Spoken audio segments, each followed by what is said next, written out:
die schöne Larissa, meditative Abendentspannung und ein frei nacherzähltes russisches Märchen.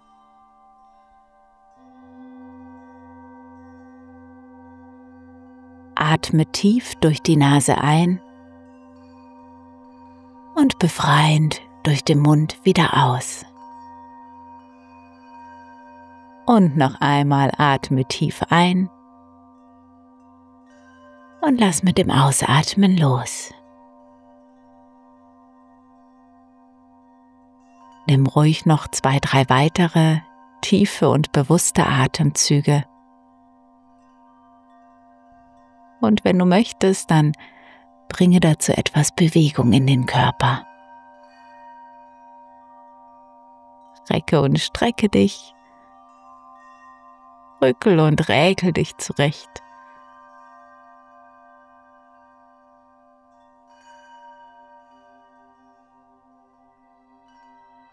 Und wenn du dann soweit bist, werde ganz ruhig. Lasse deinen Atem wieder ganz natürlich fließen und schließe, wenn nicht schon getan, deine Augen.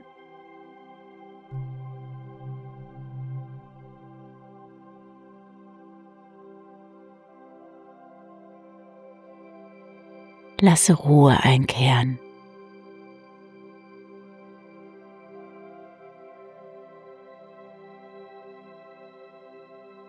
Beobachte für eine Weile nochmal das Ein- und Ausströmen deiner Atemluft.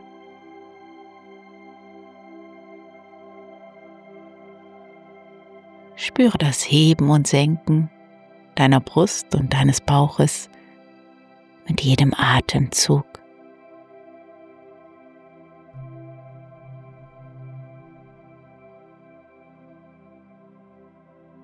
Spüre dich, wie du dort liegst, in deinem Bett,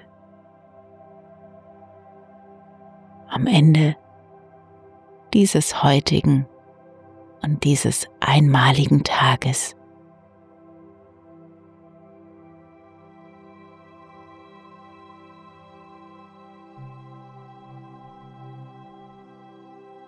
Ich lade dich ein, gleich wenn ich es sage, den heutigen Tag nochmal vor deinem inneren Auge ablaufen zu lassen. Schau mal, welche Bilder aufkommen, wenn du an heute denkst. Du kannst den Tag auch wie ein Film betrachten. Ein Film, den du im Kino siehst und in dem du die Hauptrolle spielst. Ab jetzt 1 Minute für deine Bilder oder deinen Film des heutigen Tages.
Dann lasse einen Impuls der Dankbarkeit entstehen für die Dinge, die du heute getan, geschafft und erlebt hast, auch wenn vielleicht nicht alles perfekt war. Und sammel mindestens 3 Dinge zusammen, für die du heute dankbar bist.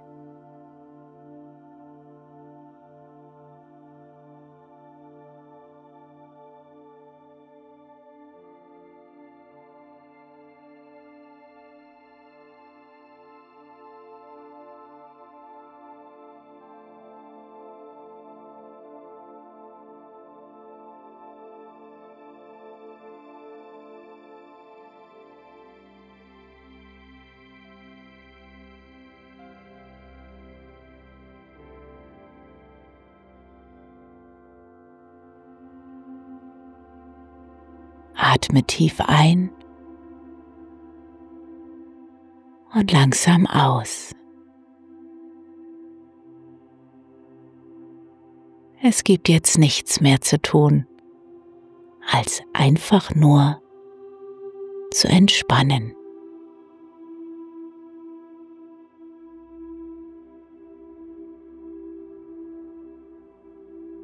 In dir können nun die wichtigen Heilungs- und Regenerationsprozesse stattfinden. Und alles, was vielleicht tagsüber ein wenig durcheinander gekommen ist, kann nun wieder in die für dich genau richtige Ordnung gebracht werden.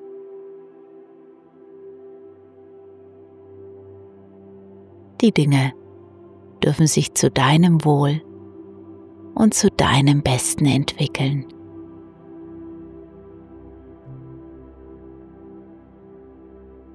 Möglicherweise spürst du schon, wie du immer müder und immer schläfriger wirst.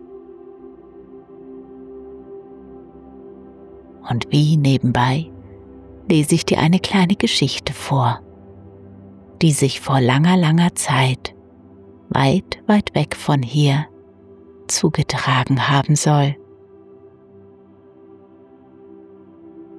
Und du darfst sicher und geborgen beobachten und belauschen, was dort so vor sich ging.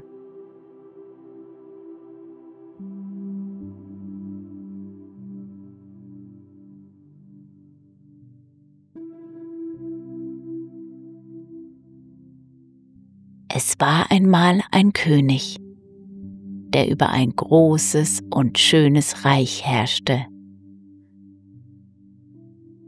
Die Menschen dort lebten einfach, aber zufrieden. Und der König war gerecht und weise. Er hatte 3 Söhne, die unterschiedlicher nicht hätten sein können. Iwan, der Älteste, liebte den Prunk, war stolz und überzeugt davon, irgendwann König zu werden. Einfach, weil er der Erstgeborene war. Ilja, der Mittlere, war lebenslustig und gemütlich. Er genoss gutes Essen und liebte reich gedeckte Tafeln. Verantwortung interessierte ihn weniger. Solange es süßes Gebäck gab, war er zufrieden. Anton, der Jüngste, war still, freundlich und ein guter Beobachter. Er hatte eine besondere Gabe dafür, zuzuhören und überall das Gute zu sehen. Doch was sie alle 3 gemeinsam hatten, war, sie waren noch Junggesellen. Keine Verlobte war in Sicht. Und genau das betrübte den König.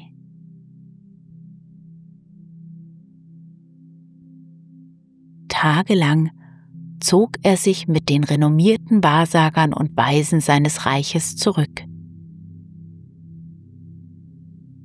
Als er schließlich wieder auftauchte, rief er seine 3 Söhne zu sich.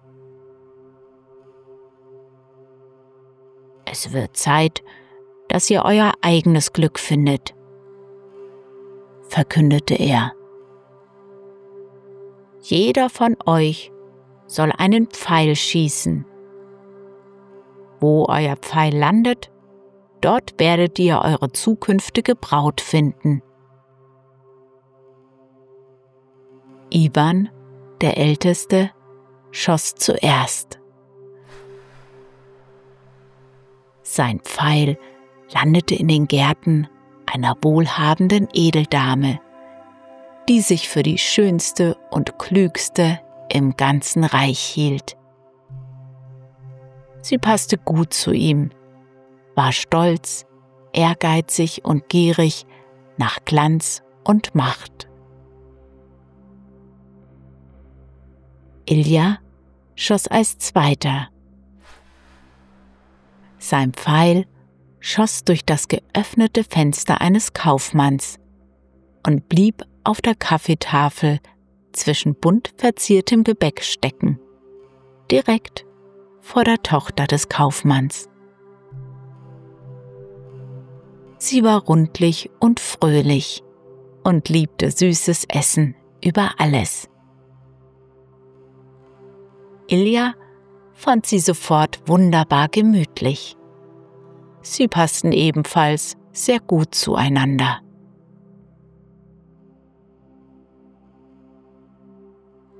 Schließlich war Anton an der Reihe.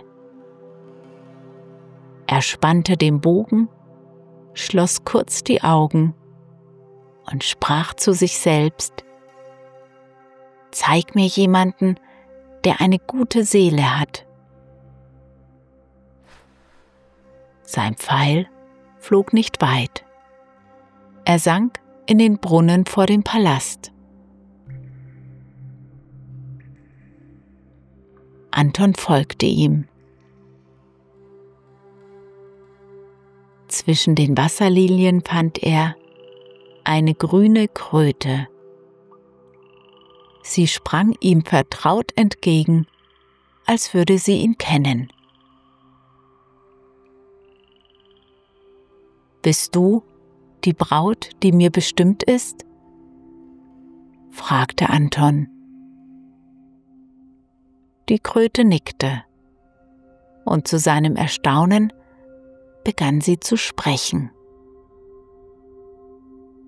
»Wenn du mich so nimmst, wie ich bin, steht dir eine glückliche Zukunft bevor.« Etwas unheimlich war Anton schon zumute, als er sie hochhob und vorsichtig in den Palast trug. Dort erwartete ihn, wie sollte es anders sein, Hohn und Spott. Doch Anton ließ sich nicht unterkriegen. Er vertraute seinem Schicksal, auch wenn es gerade an einer kleinen sprechenden Kröte hing.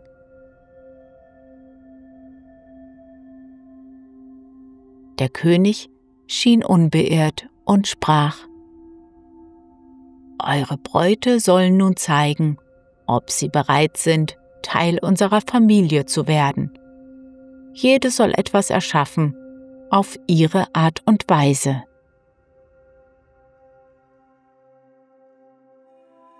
Die Edeldame erklärte sofort, dass Arbeit nichts für sie sei.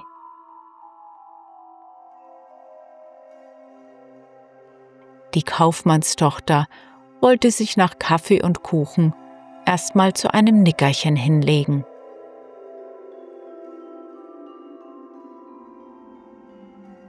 Die kleine Kröte hüpfte den langen Gang entlang in Antons Zimmer. Er folgte ihr. Und als sie alleine waren, glitt aus der Krötenhaut eine junge Frau hervor.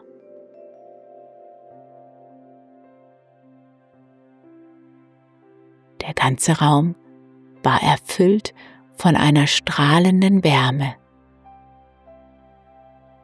Ihre blauen Augen strahlten und ihre bernsteinfarbenen Locken fielen über ihre Schultern. »Ich heiße Larissa«, sagte sie, »und ich danke dir, dass du mich so angenommen hast, wie ich war.« Und sie machte sich mit einer ruhigen Eleganz an die Arbeit. Zunächst informierte sie sich über Missstände und brachte dann Ordnung und neuen Schwung in den Palast.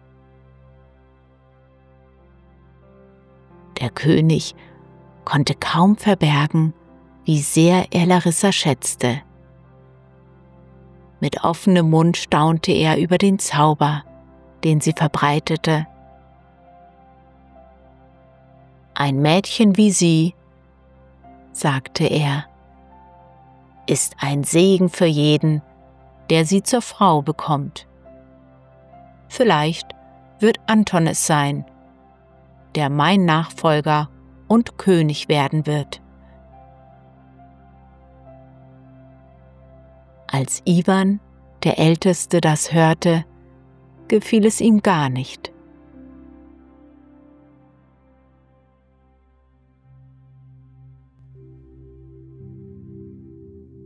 Später am Abend, als Larissa und Anton sich alleine wähnten, sprach sie zu ihm: »Ich bin verzaubert worden, weil ich einen bösen Zauberer nicht heiraten wollte. Aber deine Liebe kann mich erlösen. Nur noch 3 Nächte lang muss ich die Krötenhaut tragen. Dann ist der Zauber gebrochen.« Anton war voller Freude und Hoffnung. Doch Iwan und seine Braut hatten das Gespräch belauscht. Neid stach in ihren Herzen.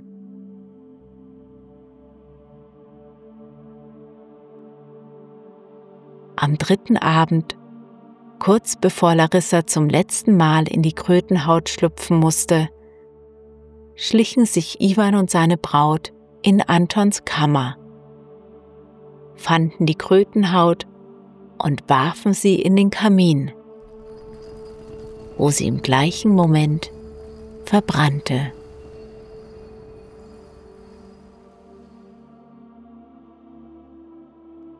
Larissa schrie auf: »Was habt ihr getan? Nun holt mich der Zauberer zurück!« Und ein kalter Wind zog durch den Palast.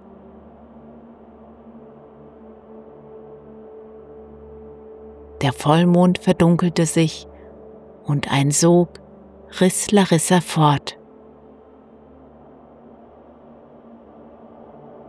Anton brach zusammen.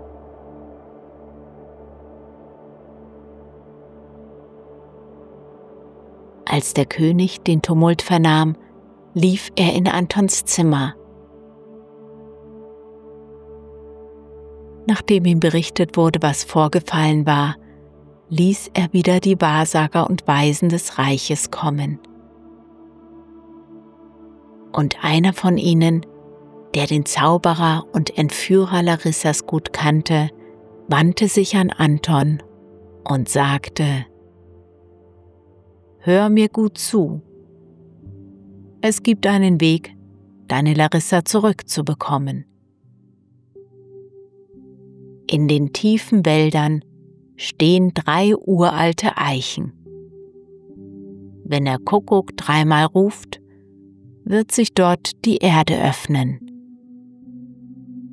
Steig hinab, denn dort liegt das goldene Schwert des Zauberers. Eine Fee, die über das Schwert wacht, wird dir 3 Fragen stellen. Beantwortest du diese weise, so kannst du das goldene Schwert heben und Larissa befreien.« Anton schöpfte Hoffnung und machte sich sofort auf den Weg. Es war dunkel, doch unbeirrt ging er in den dichten Wald hinein, begleitet vom Licht des Vollmonds.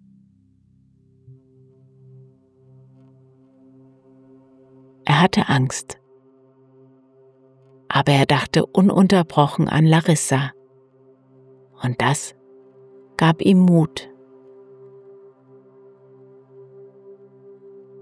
Als er an den 3 Eichen ankam, hörte er den ersten Ruf des Kuckucks. dann den zweiten.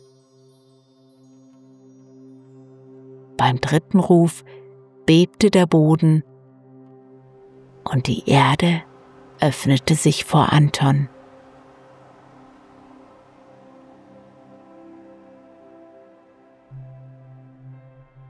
Ein silberschimmernder Gang führte hinab.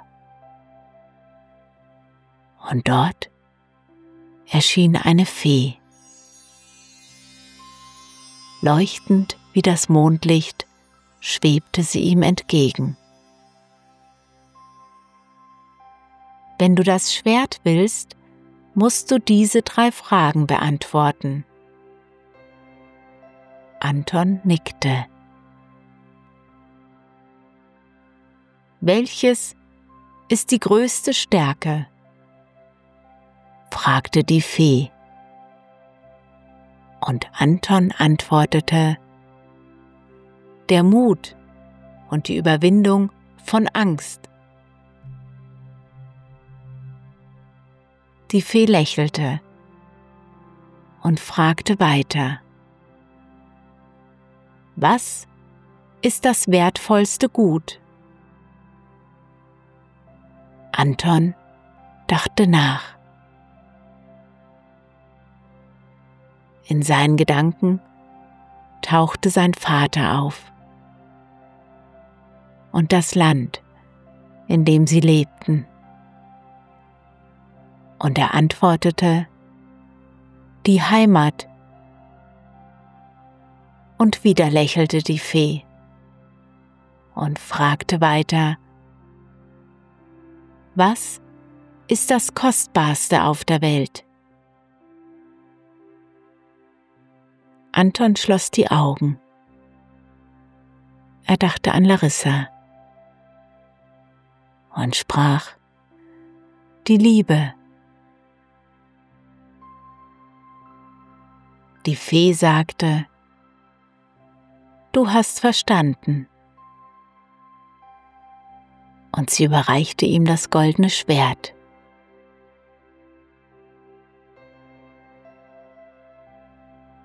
Einen Atemzug später befand sich Anton wieder oben vor den 3 uralten Eichen. Das Schwert war verschwunden und neben ihm stand Larissa.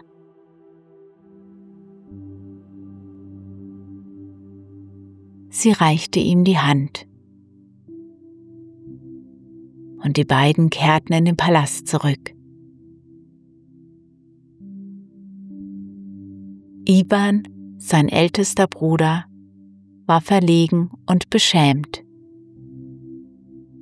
Zusammen mit seiner Verlobten baten sie Larissa um Vergebung.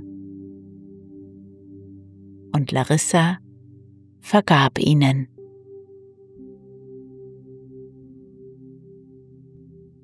Der König empfang die beiden feierlich und sprach: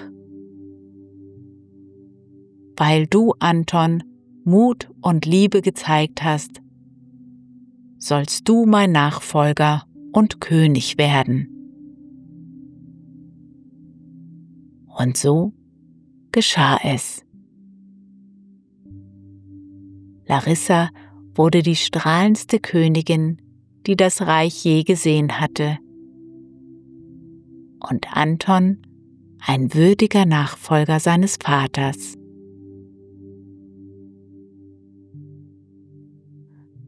Und wenn sie nicht gestorben sind, dann leben sie auch heute noch in Glück und Frieden. Und dir wünsche ich eine gute Nacht, einen tiefen und erholsamen Schlaf und schöne Träume.